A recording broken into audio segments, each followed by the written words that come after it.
Alors, plusieurs d'entre vous sont venus me voir frustré. Je vous ai dit que j'allais certainement frustrer les gens concernant ce quatrième pilier. Donc, je voudrais rapidement, mais en disant l'essentiel, vous dire pour moi quel était ce quatrième pilier avant d'aborder le deuxième volet.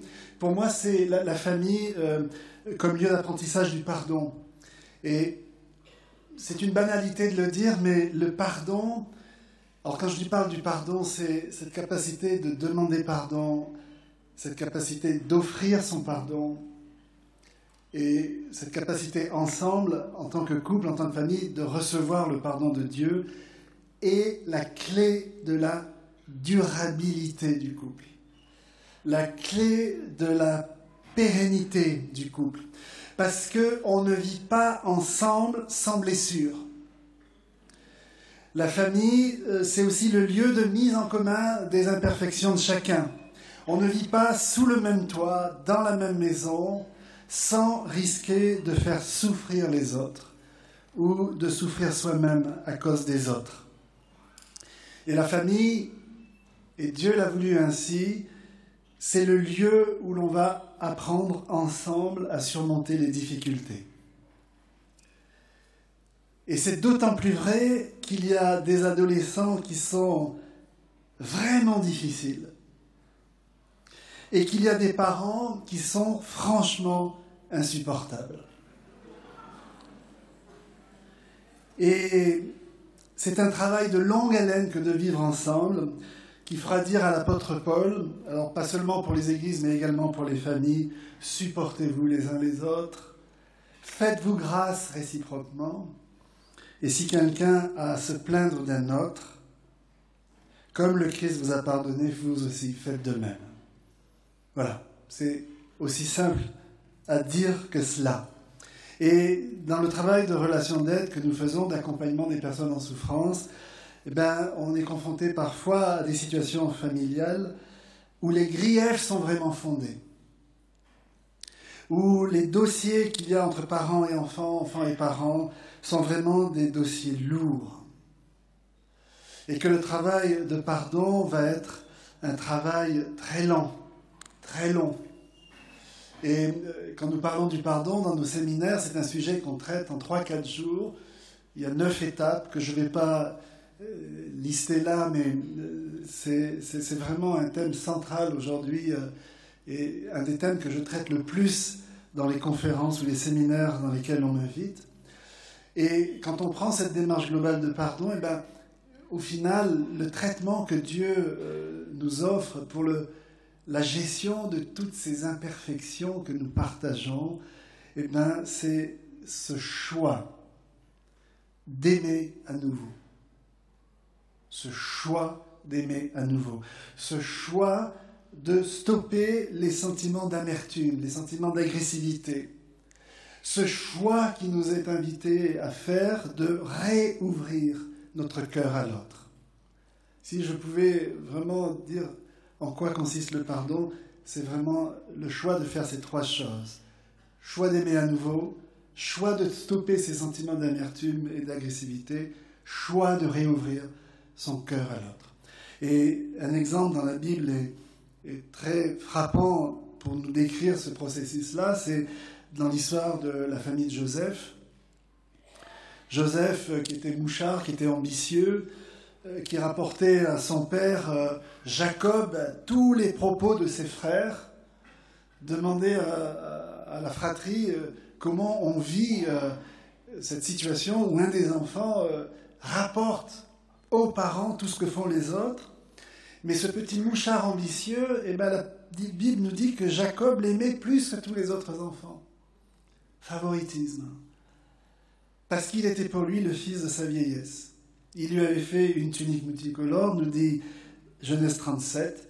Et ce texte terrible, ses frères virent que leur père l'aimait plus que tous. Et ils le prirent en haine. Voilà la mise en commun de nos imperfections. Et c'est le pire des scénarios qu'on peut vivre. Et entre un jeune frère qui profite de la situation, des frères qui n'ont pas ce recul pour essayer d'analyser les choses, une mère dont on n'entend pas parler, un père qui a des préférences, eh bien, on sait ce qu'il advint. Joseph est vendu aux Ismaélites. Ses frères font croire au père qu'il a été dévoré par une bête sauvage et il se débarrasse ainsi du maître rêveur, ce dont le père ne se consolera jamais. Et essayez d'imaginer que cette famille a vécu pendant 10 ans avec ce secret de funérailles organisées sans corps. Et relisez dans Genèse 45, quand les enfants de Jacob, reviennent et disent au père, Jacob est vivant, le texte nous dit que le cœur de Jacob resta de marbre. De marbre. Tellement il avait été blessé par ses enfants. Eh bien, Joseph, pourtant, pardonnera à ses frères et il le fera d'une manière étonnante. « Je suis Joseph, dit-il, je vous en prie, approchez-vous de moi. » Alors le texte nous dit qu'ils s'approchèrent. Ils lui dirent, encore une fois, « Je suis Joseph, votre frère, que vous avez vendu pour être mené en Égypte. » Des frères ne font pas ça à un autre frère. Je suis Joseph, votre frère. Il ne peut pas y avoir de réconciliation sans mettre des mots clairs sur ce qui nous a offensés, ce qui a bousillé notre vie, ce qui a mis notre vie à la dérive. Et trop souvent, dans nos milieux chrétiens, on pardonne à bon marché. On confond pardonner et absoudre. On met sous le tapis. Et on ne règle pas à fond les offenses qui ont été à l'origine de la rupture des relations. Je suis Joseph, votre frère. Un frère n'agit pas ainsi. Maintenant, ne vous affligez pas et ne soyez pas fâchés de m'avoir conduit pour être ici, car c'est pour vous garder en vie que Dieu m'a envoyé devant vous. Maintenant donc, ce n'est pas vous qui m'avez envoyé ici, mais c'est Dieu. Et là, le pardon, au-delà de tout ce qu'on peut dire sur le pardon, qui permet de donner un sens à des vies compliquées, à des vies tortueuses, à des vies qui sont dans des méandres. Seul le pardon permet de donner un sens à des vies compliquées. Et de toutes les paroles de la Bible dites par un homme, pour moi celle de Joseph est la plus incroyable qui soit. Maintenant, ce n'est pas vous qui avez esquinté ma vie. C'est Dieu qui a permis que je sois là. Et pour moi, une des raisons d'être fondamentales du pardon, c'est donner un sens à ce que j'ai vécu.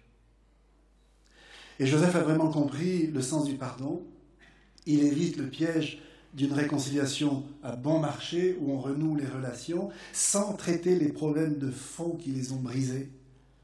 Et pardonner, selon la terminologie biblique, c'est enlever, c'est ôter la faute, c'est pas passer par-dessus la faute, c'est couvrir, c'est remettre, c'est acquitter, c'est déclarer non coupable, c'est faire grâce, c'est ne pas tenir un compte du mal. Et dans ce sens, pardonner, est une véritable œuvre de liberté. Et quand le Seigneur nous dit « pardonnez, parce qu'autrement votre Père Céleste ne vous pardonnera pas », c'est parce que le pardon est utile pour retrouver la liberté et pour vivre ce que nous pouvons vivre. Et Joseph est vraiment un exemple pour nous de ce qui peut se passer dans des familles. Et je trouve incroyable que la Bible parle de cette famille et du pardon pour nous rappeler que dans ce que Joseph fait à l'égard de ses frères, il est un peu dans une représentation symbolique de ce que Jésus fera pour nous 2000 ans après. Jésus qui nous dit, je vous en prie, approchez-vous de moi. N'ayez pas peur. C'est pour vous garder en vie que j'ai choisi d'aller sur la croix. Maintenant, ne soyez pas tristes. Maintenant, ne vous affligez pas. C'est Dieu qui m'a envoyé là pour vous garder en vie. Approchez-vous de moi. N'ayez pas peur. Et que ce soit au travers d'une famille, quand je vous disais tout à l'heure, ces parallèles entre ce qui se passe dans les familles et ce que Dieu fait est troublant. Et bien voilà que c'est au travers d'une histoire de famille tortueuse, extrêmement tortueuse, que Dieu nous révèle des choses vraiment étonnantes. Donc, la famille comme lieu d'apprentissage du pardon, parce qu'on ne vit jamais ensemble sans se faire du mal. Et qu'on a besoin d'apprendre à demander pardon, besoin de recevoir le pardon, et besoin aussi de recevoir le pardon de Dieu. Alors voilà, j'aurai la possibilité de répondre à des questions, et je suis désolé d'avancer un peu comme un char d'assaut avec des questions aussi sensibles et qui mériteraient certainement beaucoup d'heures, mais je voudrais passer à la deuxième partie, que je vais essayer d'écourter un peu sans édulcorer le contenu. Vous savez, dans un exercice comme ça, où on a 30-40 minutes pour faire un exposé, on doit enlever tout le gras pour ne laisser que le muscle. Et ça, ce n'est pas simple pour les orateurs ou les prédicateurs que nous sommes. La deuxième partie, c'est tension particulière pour les jeunes et les personnes seules. Alors, je vais distinguer les personnes seules et les jeunes, parce qu'on ne peut pas traiter en quelques minutes deux thèmes aussi essentiels. Donc, je vais d'abord m'adresser aux personnes seules. Avec ce résumé de la deuxième partie, et là, je compte sur vous pour faire défiler les choses, les jeunes et les personnes seules sont parfois les maltraités de nos églises. Je n'ai pas dit les maltraitants dans le sens qu'ils sont au droit de la maltraitance. C'est pas ça que je veux dire. C'est ça que j'ai bien séparé bien mal et traité. C'est que c'est pas vraiment un thème qu'on traite avec la même profondeur, la même pédagogie pastorale, la même persévérance que sur d'autres sujets que nous préférons choisir. Et les tensions auxquelles ils sont confrontés dans la société contemporaine sont immenses et pas toujours perçues à leur juste mesure. Et je dis vraiment que c'est une bénédiction qu'ils aient leur place dans cette convention. Et quand je pense aux personnes seules, je pense à cela. Et une fois n'est pas coutume, j'aimerais commencer par la conclusion. Comme ça, si on me fait finir plus vite, vous aurez eu la conclusion. Et voilà la conclusion à laquelle j'arrive quand j'essaie de comprendre l'enseignement de la Bible sur les personnes seules. Alors, je ne vais pas m'adresser aux personnes seules sous l'effet du veuvage, ou les personnes seules sous l'effet du décès ou du divorce. Ce sont des solitudes aussi, mais qu'il faut traiter différemment. Là, je vais m'adresser surtout aux personnes seules du fait du célibat. Et si vous souhaitez aborder toutes les autres situations de solitude, je suis à votre disposition dans d'autres cadres pour le faire. Mais voilà, je vais commencer par la conclusion et voilà ce que je dirais. Le célibat dans la Bible. Et ça, c'est vraiment ma compréhension de l'enseignement biblique, quand je parle de l'Ancien Testament et le Nouveau. Le célibat n'est pas obligatoire et le mariage n'est pas obligatoire. Le célibat n'est pas une défaite et le mariage n'est pas une victoire. L'un et l'autre sont une façon d'aimer, sont une façon de regarder, de rencontrer, qui est totalement humaine. Jésus ne parle pas de l'un sans parler de l'autre. Matthieu 19. L'apôtre Paul ne parle pas de l'un sans parler de l'autre. Le mariage et le célibat dans le Nouveau Testament sont des sœurs jumelles, des frères jumeaux, comme vous voulez. Dans l'un, comme dans l'autre cas, on devrait être dans une situation de relation, une situation de communion.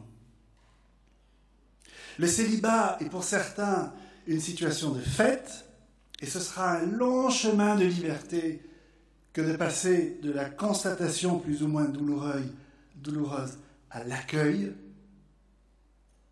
Et dans les situations d'accompagnement de célibataires qui vivraient leur célibat de manière douloureuse, c'est un long chemin de liberté que de passer de la constatation douloureuse, plus ou moins douloureuse, à l'accueil. Et pour d'autres, le célibat est choisi à cause d'un autre amour que l'on veut privilégier. Et ce sera un long chemin de liberté que de passer de l'enthousiasme à l'incarnation plus ou moins douloureuse. Et dans les deux cas, pour avoir suivi de nombreuses personnes seules, il y a vraiment ce passage qui n'est pas toujours un passage facile. C'est en tout cas la conclusion personnelle à laquelle j'arrive quand je considère cette question-là. Et il y a un autre texte de rupture dans l'Ancien Testament auquel je voudrais vous confronter. Et attendez, avant d'avoir des conclusions hâtives, que je fasse un commentaire sur ce texte. C'est le texte de Ésaïe 56, versets 3 à 5, qui nous dit ceci. Que l'eunuque ne dise pas « Je ne suis qu'un arbre sec ». Car ainsi parle l'Éternel aux eunuques qui garderont mes sabbats, qui choisiront ce qui m'est agréable et qui demeureront fermes dans mon alliance. Je leur donnerai dans ma maison et dans mes murs un monument et un renom préférable à des fils et à des filles. Je leur donnerai un nom éternel qui ne sera jamais retranché. C'est vraiment pour moi un texte de rupture. On vit dans une société en Israël qui privilégie exclusivement le mariage.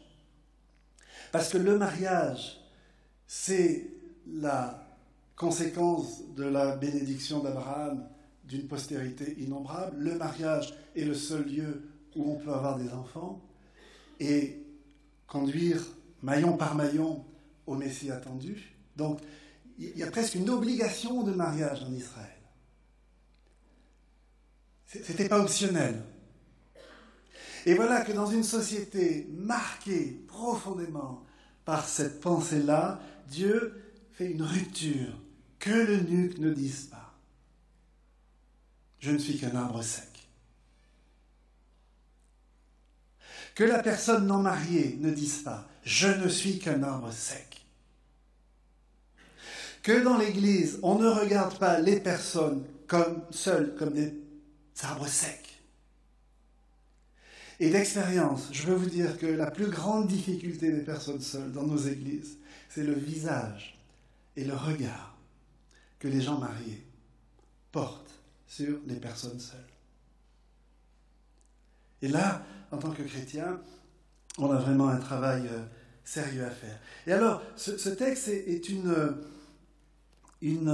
ouverture sur l'évangile, Matthieu 19, que je lis parce que je ferai un petit commentaire sur ce texte tout à l'heure. Matthieu 19, où des pharisiens viennent voir Jésus au verset 3 pour le mettre à l'épreuve. Est-il permis à un homme de répudier sa femme pour n'importe quel motif ? Jésus répondit, bien sûr que non. N'avez-vous pas lu que le Créateur au commencement les fit hommes et femmes et qu'il dit « C'est pourquoi l'homme quittera son père et sa mère, s'attachera à sa femme et les deux deviendront un. Ainsi ils ne sont plus deux mais un. » Alors les pharisiens répondent au maître « Mais pourquoi alors Moïse nous a permis de répudier nos femmes ?» Jésus donne un enseignement sur le divorce. Et en aparté, alors je passe un peu le texte, au verset 10, ses disciples lui dirent « Mais Seigneur, si telle est la condition de l'homme à l'égard de la femme, c'est-à-dire le oui que je dis, c'est un oui pour la vie. Le oui que je dis à une femme et qu'une femme va dire à un mari, c'est pas un oui peut-être, un oui à condition que, ou un oui si, ou un oui quand. Le oui que je dis à une femme, le mariage tel que Dieu le veut, c'est un non que je dis à toutes les autres et à tous les autres. Derrière mon oui, il y a un non. Et le temps qu'il me reste à vivre, dit Jésus, je le vis fidèlement avec cette femme. Les disciples dirent, mais Seigneur, si vraiment ça c'est le mariage, eh bien, il n'est pas avantageux de se marier. Voilà que les disciples ont un éclair de lucidité sur ce que le Seigneur attend. Et là, Jésus répondit, tous ne comprennent pas cette parole, mais seulement ceux à qui cela a donné, car il y a des eunuques qui le sont depuis le ventre de leur mère, il y en a qui sont devenus eunuques par la main des hommes, et il y en a qui se sont rendus eux-mêmes eunuques à cause du royaume des cieux. Comprenne qui pourra, dit Jésus. Donc voilà, texte de rupture dans l'Ancien Testament, texte de rupture dans le Nouveau Testament concernant ces eunuques. Alors, il y a une précaution indispensable à faire, indispensable.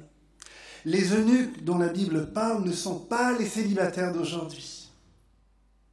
Attention. Et j'entends souvent dans des commentaires, dans des explications, dans des études bibliques, où on compare les eunuques aux célibataires. Non. Être eunuque à l'époque de Jésus, c'était être privé de toute fécondité. Et pas seulement la fécondité d'enfant, mais la fécondité de cœur, la fécondité intérieure, la fécondité de projet, la fécondité de vie, la fécondité spirituelle. Et il ne faut pas seulement limiter la fécondité au fait d'avoir des enfants. Dieu nous appelle à être féconds dans tous les domaines de notre vie. Notre spiritualité doit être féconde. Notre vie intellectuelle doit être féconde. Notre vie physique doit être féconde. Notre vie de projet doit être féconde. Nos relations doivent être fécondes, que ce soit dans le mariage ou dans des relations qui ne sont pas dans le mariage. Et limiter la fécondité d'enfants à la seule fécondité, c'est une erreur monumentale que nous ferions. Mais les eunuques dont la Bible parle ne sont pas les célibataires d'aujourd'hui. Le seul point commun que les eunuques du temps de Jésus ont avec les célibataires d'aujourd'hui, c'est le fait de n'être pas mariés. C'est tout. Et il ne faut pas se tromper de combat. La solitude n'est pas le problème. La solitude n'est pas le problème. Et là, je m'adresse à toutes les personnes seules qui sont ici. Je peux vivre en couple et me sentir extrêmement solitaire. Je peux vivre en famille et vivre des situations extrêmement périlleuses. On est confronté dans la relation d'aide au burn-out, aux crises suicidaires, aux dépressions. Et tous ces problèmes-là sont l'expression extrême de la solitude extrême dans laquelle on peut se sentir les uns et les autres. Et dans l'Église, dans la famille, il ne faut pas se tromper de combat. La solitude n'est pas le problème. C'est la tentation de s'isoler et de se recroqueviller sur soi qu'il faut combattre. Et je pense que le repliement sur soi, le recroquevillement sur soi, ce n'est pas seulement les personnes seules qui vont le vivre, mais peut-être qu'ils auront une raison de plus de le faire. C'est le risque que nous avons tous les uns et les autres. Et quand la parole de Dieu dit « il n'est pas bon que l'homme soit seul », eh bien ça concerne tout le monde. Que l'on soit célibataire ou marié. Et là, la première chose que je dirais à cette Église rassemblée, c'est arrêtons d'avoir des œillères dans notre manière de comprendre les textes bibliques. Quand Dieu dit « il n'est pas bon que l'homme soit seul », ça ne concerne pas que les couples. Et les gens seuls ne sont pas des sous-hommes ou des sous-femmes. Parce que je sois marié ou que je sois célibataire, j'ai un besoin de relation qui est là, parce que c'est dans mon ADN, parce que c'est Dieu qui m'a fait ainsi. Et le fait d'être célibataire ne tue pas le besoin de relation, ne tue pas le besoin de communion, ne tue pas le besoin d'amour, ne tue pas le besoin d'intimité. Nous avions une grande amie célibataire qui nous a beaucoup aidés au sein de Mission Vie et Famille à comprendre la question des célibataires. Et cette femme avait été missionnaire dans un pays d'Afrique. Et elle a beaucoup souffert en Afrique avec ses collègues missionnaires qui étaient mariés et qui avaient une relation particulière avec cette femme célibataire. Et elle s'est battue contre ces discriminations que nous faisons dans la famille de Dieu sur des gens en fonction de leur statut matrimonial. Et là, quand on fait cela, on ne raisonne plus selon les critères de la famille de Dieu, mais selon des critères autres, qui sont plus culturels, qui sont plus éducatifs, qui sont plus ecclésiales parfois, mais pas la vie selon la charte du royaume de Dieu qui est la grâce. Et cette femme disait parfois à Martine, parce qu'elle disait, moi, mon plus gros problème, c'est quand j'ai une joie à partager, quand j'ai un problème à dire, j'ai personne à qui le dire. Et Marie-Claude, elle s'appelait, elle est décédée aujourd'hui, venez voir Martine. Et alors ne soyez pas choqués par ce que je vais vous dire, mais accueillez-les comme une parole qu'on peut dire dans la souriante lumière de Dieu, qui permet beaucoup de choses. Marie-Claude disait à Martine, prête-moi ton mari pendant 2 heures. Que je puisse parler à un homme dans la souriante lumière de Dieu. Prête-moi ton mari pendant 2 heures parce que je n'ai pas envie d'aller parler de ce problème à des femmes qui sont comme moi, qui pensent comme moi. Moi, j'aimerais avoir la vie d'un homme. Et Martine lui disait, mais plus de 2 heures si tu veux. Prends mon mari pour la journée. Et satisfais ton besoin de relations mixtes. Pas seulement des relations que l'on a entre gens du même sexe. Ne limitons pas cette parole au seul marié, il n'est pas bon que l'homme soit seul, que l'on soit marié ou pas. On est tous des êtres de relation. Et ça, c'est fondamental. Et alors, précaution également, oui, si je lis bien la Bible, le mariage est une ordonnance créationnelle. Là, il n'y a rien à dire. Je veux dire par ordonnance créationnelle, c'est une institution que Dieu a mis en place dès la création pour tous les hommes, pour toutes les femmes.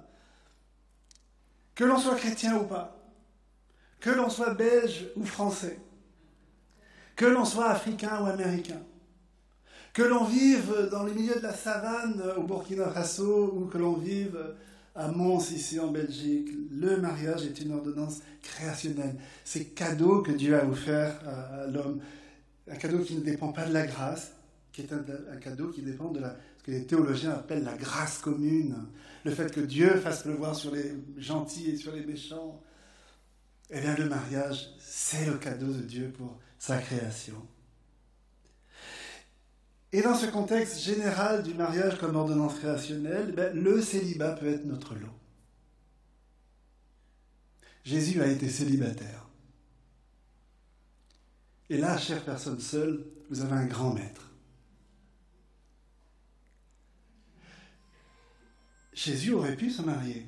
Vous savez, j'aurais jamais osé dire ça à mes parents qui étaient catholiques, parce que si j'avais dit ça à mes parents catholiques qui avaient une idée très, très particulière, très pieuse sur le mariage, et on ne se mariait que pour faire des enfants, et surtout pas dans une logique de prendre du plaisir avec sa femme, que Jésus aurait pu être marié, mais mon père m'aurait défenestré sur le champ de dire une chose pareille. Mais rien dans la loi juive, rien dans la mission qu'il avait, quand on voit ce que j'ai dit tout à l'heure, ces métaphores que Dieu fait autour du couple pour parler de son amour, rien n'interdisait Jésus de se marier. Ça peut nous choquer peut-être de l'entendre comme ça, avec des idées un peu étranges qu'on a sur la vie de personnes seules ou la vie de mariée. Mais Jésus était célibataire. L'apôtre Paul était célibataire. Alors certains pensent qu'il a été marié à un moment, mais il n'y a pas de ça, ce qui paraît vraisemblable par rapport aux fonctions qu'il avait. Il était célibataire. Et l'apôtre Paul a une préférence marquée pour le célibat. Au point qu'il essaye de susciter des vocations au célibat. Des désirs de célibat. Je préfère parler de désir de célibat que de vocation au célibat. Désirer vivre en célibataire. Et pourquoi la question du célibat est si compliquée, c'est qu'elle nous confronte à la question du sens. Voilà que je désire me marier et que le mariage ne vient pas. Qu'est-ce que Dieu me dit au travers de cette attente qui dure, qui fait mal, quand tout en moi désire l'intimité avec une personne, désire la relation sexuelle, désire le désir de communion avec une personne en particulier. Alors les phrases bateaux que parfois nous, gens mariés, nous disons aux gens célibataires, c'est mais tu as le Seigneur avec toi et tu peux lui parler. Alors, frères et sœurs, engageons-nous, promettons de ne plus jamais dire ça à quelqu'un seul. Parce qu'effectivement, on parle au Seigneur. Mais le Seigneur ne parle pas de manière audible, avec une voix qu'on entend, avec un corps que l'on peut regarder. Et dire ça, c'est vrai dans le fond, mais c'est un non-sens. C'est pas cela qui va permettre aux célibataires de pallier les frustrations qu'ils peuvent ressentir parce qu'ils ne sont pas mariés.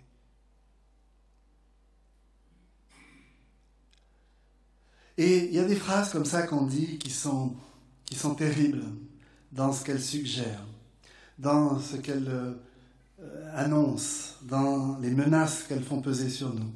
Je vais passer beaucoup de choses, alors il n'y aura plus beaucoup de suite certainement avec la présentation que j'ai proposée à nos techniciens. Je crois qu'il faut vraiment comprendre que il y a beaucoup de gens seuls dans nos églises. Et c'est un des thèmes qu'on nous demande le plus de traiter aujourd'hui. Beaucoup de gens seuls, et parce que la question du mariage n'est pas une question facile à aborder de nos jours. Et par rapport à ce point-là, moi j'ai mon idée sur le sujet. Je crois que dans nos églises, il y a ce que j'appelle une sous-culture. On vit dans une culture donnée, et dans l'église, il y a une sous-culture qui est dans le contexte de cette culture. Et dans cette sous-culture de l'Église, il y a eu un mouvement qui s'est passé ces 50 dernières années, où on a fait passer tout le vocabulaire en rapport avec le salut dans le domaine du mariage. C'est-à-dire qu'on parle du mariage de la même façon que l'on parle du salut. Je vais vous donner quelques exemples. Certains d'entre nous croient en la théologie de la prédestination. Nous sommes prédestinés à être sauvés. Eh bien, comment ça s'est transformé dans le mariage? J'ai un conjoint qui est prédestiné, qui est dans l'univers, quelque part, et qui va me tomber dessus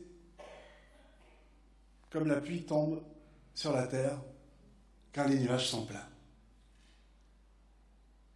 Alors là, je vais dire très simplement, que Dieu sache avec qui je veux me marier, je n'ai aucun doute. Mais que moi je sache avec qui je dois me marier, ça devient un problème.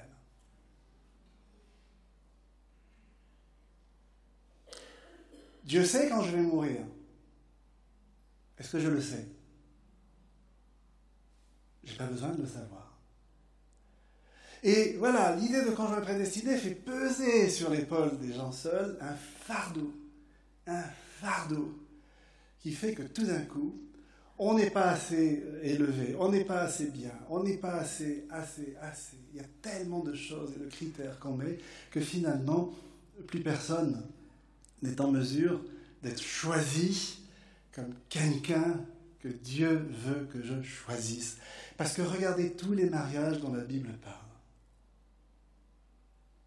Il y a toujours un choix que les gens font entre quelqu'un et quelqu'un. Et on ne peut pas faire l'économie de ça. Une autre dérive du langage du salut vers le mariage, c'est la terre promise de la communication, de la communion et du dialogue parfait tout le temps, tous les jours, quelles que soient les saisons. Et voilà, qu'on charge le mariage comme un âne et qui est tellement chargé sous le poids de toutes les attentes qu'on lui porte, que le mariage des gens mariés meurt de trop être rêvé. Et le mariage des gens qui désirent se marier meurt avant d'être imaginé et conçu, tellement le poids qu'on met sur lui fait qu'il est absolument pas gérable. Et on s'éloigne d'autant plus de cette idée d'un mariage créationnel que Dieu a donné. Et ce sont nous, les chrétiens des 50 dernières années, qui se posons ces questions-là. Nos ancêtres ne se posaient pas la question du mariage en ces termes. Ça, c'est vraiment, je pense, un effet de la culture. Mais au-delà de ça, et j'avance parce que je vois que je me bats avec le temps, je suis vraiment désolé. J'en viens quand même à une idée qui me tient très à cœur. Cette idée qu'il y en a qui choisissent le célibat et il y en a qui vivent le célibat comme une situation de fait qui s'impose et qu'on n'a pas choisi. Et là, je ne voudrais pas, au travers de mon discours, donner l'impression que je ne comprends pas cette situation douloureuse, de vivre quelque chose qui nous semble contraire à ce que Dieu est, à ce que Dieu dit, à ce que Dieu fait dans notre vie. Et quand je considère ça, je repense à la parole de Jésus. Alors vous savez, quand dans la Bible, c'est une parole que dit le Maître Jésus, et c'est pour ça que dans mes présentations, on appelle souvent notre Seigneur Jésus le Seigneur, mais là c'est le Maître. Il parle, c'est plus Gérard qui parle, c'est le Maître qui dit quelque chose. Et quand le Maître dit quelque chose, on devrait être tellement en état de comprendre, de discerner, de véritablement comprendre le sens profond de ce qu'il nous dit. Ne faisons pas dans nos églises du mariage un passage obligatoire pour tout le monde. Et c'est ça qui complique aussi la vie des personnes seules.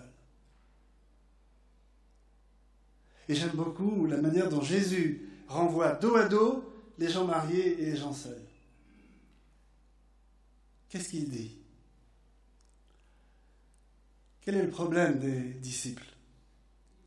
Les disciples butent sur un os dans cette évocation, dans cette explication de texte que Jésus fait du mariage. Quel est l'os sur lequel ils butent et qui leur font dire en aparté au Maître, si c'est ça le mariage, être fidèle le temps qu'il me reste à vivre à une femme, ben c'est pas avantageux de se marier. Nous les hommes, on préférerait que le mariage reste ouvert et qu'on puisse balancer aux orties la femme qu'on a mariée et dont on ne veut plus parce qu'elle n'est plus comme avant.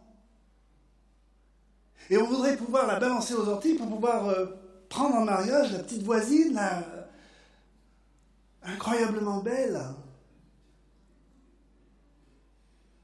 Et puis Seigneur, si tu nous limites dans le fait de faire du mariage notre affaire, une histoire d'homme, et du divorce une affaire, une histoire d'homme, ben non Seigneur, c'est pas avantageux. Donc, c'est pas nécessaire de se marier. Voilà que des gens qui ont une culture du mariage telle qu'elle est dans l'Israël d'alors, qui préfèrent le célibat au mariage, moi je suis stupéfait. Et qu'est-ce qu'ils pressentent de si difficile dans ce mariage qu'ils ne veulent pas ? Qu'est-ce qu'ils pressentent de si difficile que tout d'un coup ils comprennent avec des yeux nouveaux ? Eh bien, c'est la fidélité. La vocation des gens mariés, c'est d'être fidèles. Le oui que j'ai dit à Martine, il y a 40 ans, c'est pas un ouais. Comme je l'ai dit tout à l'heure, le oui que j'ai dit à Martine, c'est un non à toutes les autres femmes. Et j'en rencontre des femmes dans mon travail, des belles femmes, intelligentes, talentueuses, fines. Et le Seigneur me dit, Gérard, ton oui est un non à toutes les autres. Tu es d'accord ? Oui, Seigneur. Et puis, avec le temps qui passe, on ne voit plus les belles qualités qu'on a vues chez l'autre. Hein. Et on a l'impression que l'herbe est plus verte ailleurs. Et puis les hommes, quand ils arrivent à un certain âge, à 60 ans par exemple, ils se posent toujours la question, est-ce qu'ils sont toujours séduisants ? Est-ce qu'ils sont toujours beaux ? Est-ce qu'ils sont toujours attirants ? Et à 60 ans, on peut avoir des catastrophes dans les plus beaux ménages chrétiens. La vocation de l'homme et de la femme mariée, c'est être fidèle. Et face aux disciples qui ne comprennent pas ça, qu'est-ce que Jésus fait ? Il prend l'exemple des eunuques, des gens non mariés. Et qu'est-ce qu'il dit aux disciples ? Eh bien, regardez les eunuques, regardez les gens qui ne sont pas mariés, qui, eux, sont fidèles envers et contre tout. Et voilà la finesse de la pédagogie du Maître, qui est de prendre la fidélité des eunuques comme modèle de fidélité pour les gens mariés. Et là, on ne peut pas faire mieux pour dire que notre combat à tous, qu'on soit célibataire ou marié, est d'être fidèle. Et d'être fidèle à la situation que Dieu me fait vivre. À être fidèle à l'idée que Dieu tient les rênes.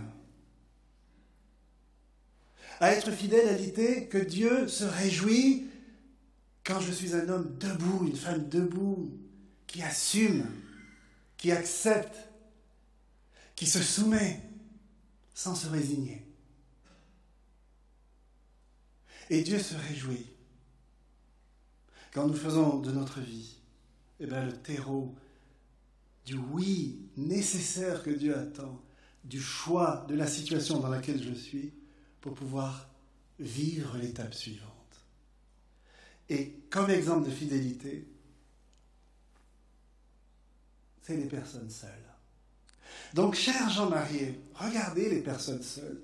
Regardez les combats qu'elles vivent. Regardez les combats qu'elles vivent dans une société qui idéalise le couple, qui idéalise la sexualité, qui nous dit qu'on ne peut être heureux qu'à deux. Regardez les gens seuls et tirez des leçons de l'engagement fidèle qu'ils ont à l'égard de Dieu. Et prenez des leçons. Comprenne qui pourra, dit Jésus. Comprenons.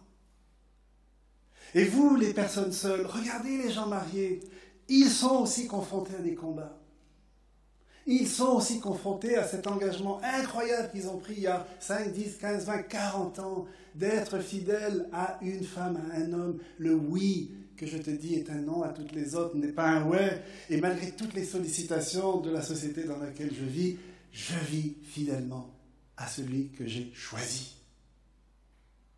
Et vous, personnes seules, tirez des leçons de la fidélité des gens mariés pour être encouragés dans votre vie, dans votre choix.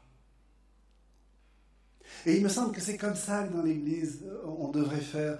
Dans l'Église, nous sommes tous pédagogues les uns des autres, pédagogues les uns des autres. Vous m'enseignez que quelque chose est possible. Je vous enseigne que quelque chose est possible. Votre vie, votre fidélité, votre manière de tenir bon, votre manière d'être fidèle, votre manière d'être engagé, votre manière de battre tous les combats auxquels le Seigneur vous expose et de sortir indemne de tous ces combats, me disent, Gérard, il y a quelque chose de possible pour toi. Regarde tes frères et sœurs. Et il me semble que dans l'Église, il ne faut pas qu'on mette d'un côté les célibataires et les mariés de l'autre en disant qu'il y a une ligne entre les deux et que ce qu'ils vivent n'est pas commun. Nous avons des combats en commun qu'il faut véritablement vivre ensemble. Ensemble. Alors, il y aurait encore beaucoup de choses à dire sur ce thème. Ce thème, on le traite en 3, 4, 5 jours. Donc, je ne peux pas faire en quelques minutes ce qu'on traite en tant de temps. Mais il y a vraiment dans l'Église un ministère, un accueil, une pastorale, une pédagogie du royaume de Dieu qui touche à toutes nos relations alors qu'on vit des situations matrimoniales différentes. Et si nous faisons du statut matrimonial la ligne d'attitude que nous avons avec les gens, eh bien nous ne sommes plus dans la famille de Dieu. Nous sommes plutôt portés par notre culture, notre éducation, et parfois aussi notre culture religieuse qui nous emmène à penser différemment. J'en dirai pas plus. Seulement, ce point, la fécondité à laquelle Dieu nous appelle n'est pas liée à notre statut matrimonial. Nous sommes invités à le croire, à le vivre, à nous y enraciner. Que personne dans l'Église ne se voit comme un arbre sec et qu'aucun de nos regards laisse supposer que les autres sont des arbres secs. Et là, je crois que nous devons évangéliser nos regards, comme nous devons évangéliser tellement de choses dans notre vie, et évangéliser nos regards, pour que nous ne compliquions pas la vie des autres par la manière de les regarder. Et je vois que là j'ai épuisé mon temps parce que je voulais aussi dire quelque chose sur les personnes seules, les jeunes. Je voudrais juste introduire et je continuerai cet après-midi. Donc je vais essayer de rattraper ce que je ne peux pas dire d'une session à l'autre. Est-ce que vous êtes d'accord avec ça? Oui. Alors pour les jeunes, moi je voudrais dédier 5 paroles de l'Évangile aux jeunes qui sont là. Alors, je préfère pratiquer la pédagogie de l'Évangile plutôt que la pédagogie auquel malheureusement parfois on est trop tenté. Alors ces 5 paroles de l'Évangile, alors je ne vous dis pas les références encore, c'est la première, étouffé par les plaisirs de la vie.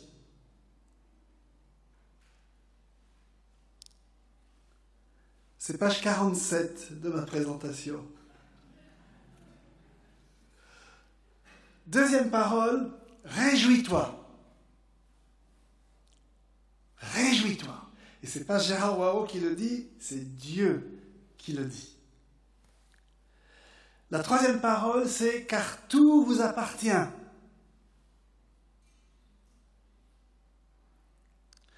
La quatrième parole, c'est tout m'est permis, mais tout n'est pas utile. Et la cinquième parole, vous avez été appelés à la liberté.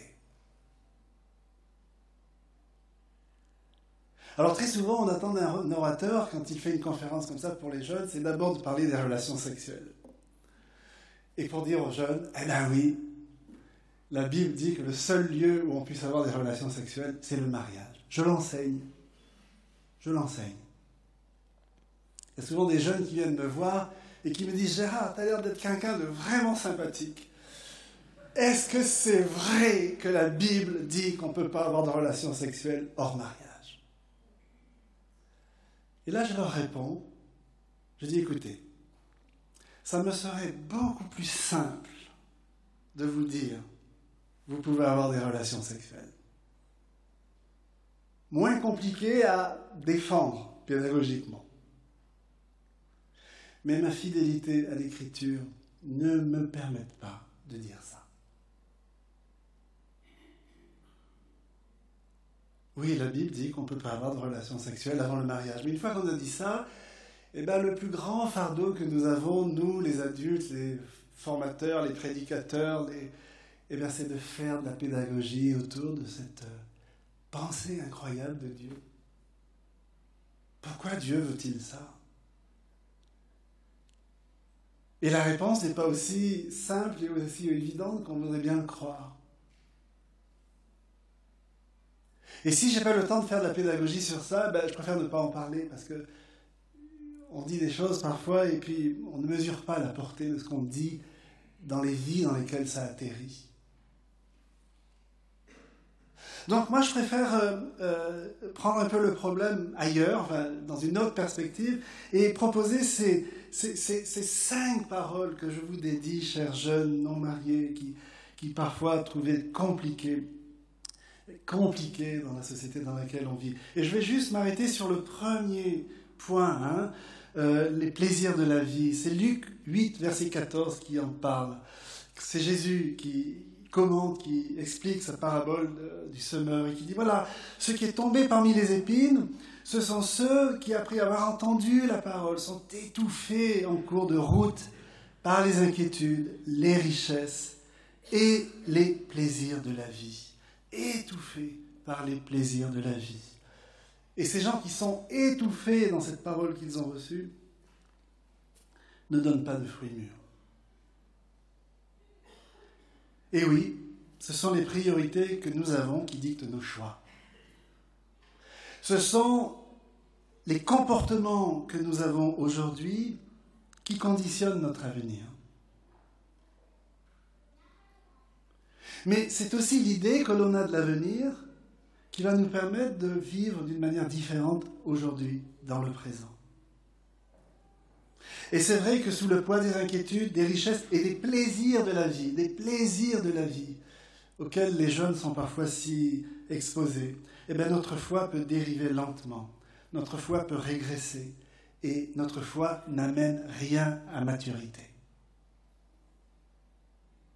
Et les plaisirs de la vie ou les richesses ne sont pas mauvais en soi. Et là, je voudrais vraiment être clair sur ça. C'est l'importance, la priorité et le poids qu'on leur donne qui nous pose problème.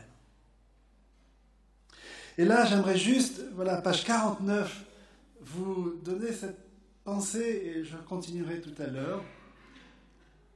Pourquoi nos priorités sont-elles importantes ? Eh bien parce que le proverbe le dit très bien, semez une pensée, vous récoltez un acte. Semez un acte, vous récoltez une habitude. Semez une habitude, vous récoltez une personnalité. Semez une personnalité, vous récoltez une destinée. Par les choix que je fais, par les décisions que je prends et les habitudes que je cultive, nous ne faisons que semer, encore semer et toujours semer. Et selon ce que nous semons, eh bien, nous récoltons en conséquence. Donc, quand le Maître Jésus parle des plaisirs de la vie, ce n'est pas pour nous priver des plaisirs de la vie, parce que le deuxième texte, c'est « Réjouis-toi ».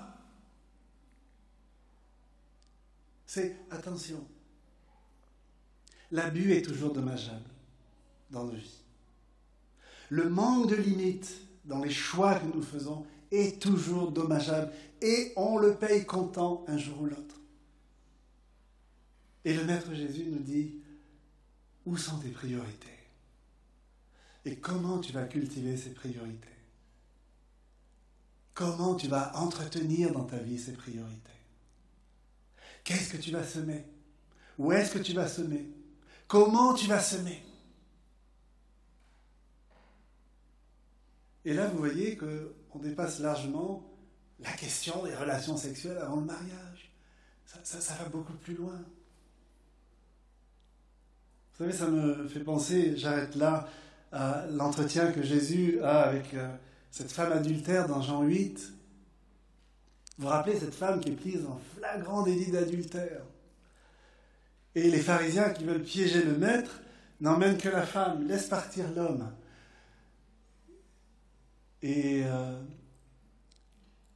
Jésus qui dit à cette femme, mais personne ne t'a-t-il accusé quand tout le monde est parti ? Où sont tes accusateurs ? Et là, la femme dit, écoute Seigneur, je ne sais pas. Personne ne t'a condamné ? Ben non. Eh bien, va, moi non plus, je ne te condamne pas. Va et ne pêche plus. C'est incroyable. Moi, j'aurais été le conseiller ou l'accompagnateur de cette femme, ou j'aurais été dans cette situation où on me confronte à une situation comme celle-là. Qu'est-ce que j'aurais dit à cette femme ? Va et ne commets plus d'adultère. Non ? Jésus radicalise la vie de cette femme. Ce n'est pas va et ne pêche plus, c'est va et ne commets plus d'adultère, c'est va et ne pêche plus. C'est-à-dire, mais une radicalisation encore plus haute dans ta vie que la seule question de l'adultère. Parce que c'est toute ta vie qui doit être concernée par ça. Et Jésus, dans sa pédagogie très fine, fait passer les gens qui sont dans la loi, avec les pierres dans la main, prêts à massacrer cette femme et à la démolir à coups de pierre. Il les fait passer de la loi à la grâce. Parce qu'ils lâchent leurs pierres et ils se retirent un à un, accusés par leur conscience. Et quand on commence à faire ça, c'est que vraiment la grâce a pu se faufiler dans notre vie pour comprendre que je ne peux pas condamner. Je n'ai pas le poids pour condamner, je n'ai pas le mérite, je n'ai pas la crédibilité, je n'ai pas la justice. Et ça, c'est le chemin de grâce que la grâce fait de plus fort dans nos vies. Et ces hommes passent de la loi à la grâce. Et cette femme qui a expérimenté la grâce de Dieu, Jésus l'a fait passer de la grâce à la loi. Parce que cette parole « va et ne pêche plus », ce n'est pas une parole de grâce, c'est une parole de loi. À ceux qui sont dans la loi, il faut qu'ils passent dans la grâce. Et puis à ceux qui vivent de manière un peu trop voluptueuse et qui ne se soucient pas des réalités et qui s'aiment, et là je m'adresse aux jeunes, Eh bien, Jésus vient avec la discipline. C'est pas seulement la question de l'adultère ou du péché, du sexe ou d'Internet que tu vas et que tu consommes de manière abusive qui est le problème. Donne une structure à ta vie. Fais des choix qui vont te permettre de semer intelligemment.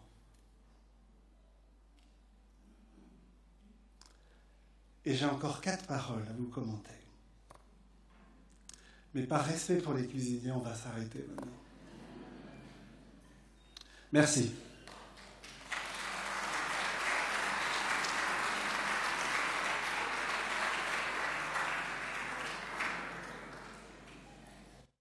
Alors, plusieurs d'entre vous sont venus me voir frustrés